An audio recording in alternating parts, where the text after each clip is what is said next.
معزز و محترم سامعین کرام، عزیزان ملت اسلامی،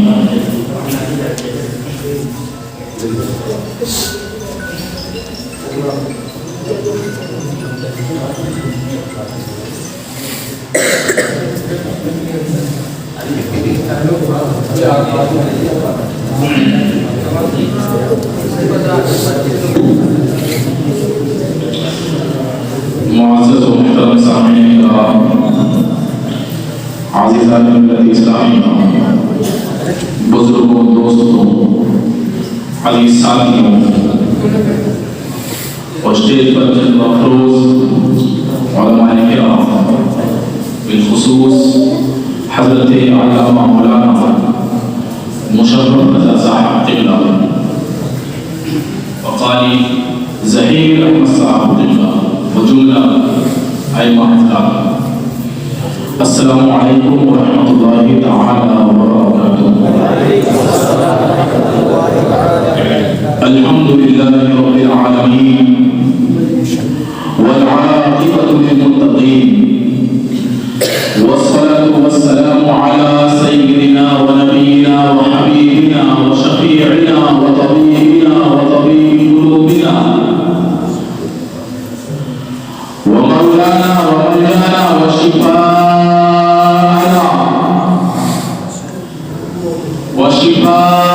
صدورنا محمد وآله وأصحابه وذرياته وأهل بيته وعلماء أمته وشهداء محبته أجمعين. أما بعد فأعوذ بالله من الشيطان الرجيم. بسم الله الرحمن الرحيم. سبحان الذي أسرى بعبده ليلا من المسجد الحرام إلى المسجد الأقصى الذي باركنا حوله لنريه من آياتنا إنه هو السميع البصير. صدق الله مولانا العظيم وصدق رسوله النبي الأمين المهيمن المعين المتين الكريم، ونحن على ذلك لمن الشاهدين والشاكرين، والحمد لله رب العالمين.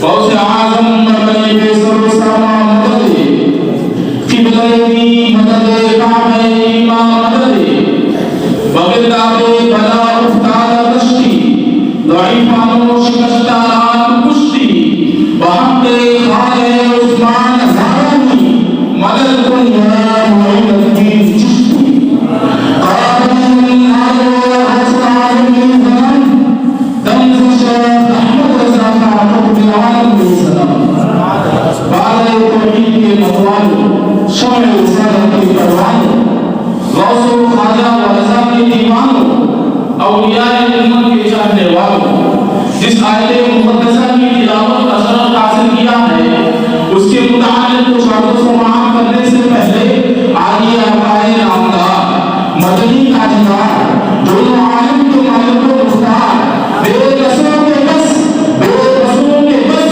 سرکار کل فخر رسول سماح رحمتہ مالک انس و جاں یعنی احمد مصطفیٰ محمد مصطفیٰ صلی اللہ علیہ وسلم کی بارگاہ بارہ سبحان اللہ فرمائے اللہم صل علی سیدنا و نبینا و مولانا محمد صلی اللہ علیہ وسلم صلاۃ و سلام علیہ یا رسول اللہ صلی اللہ تعالی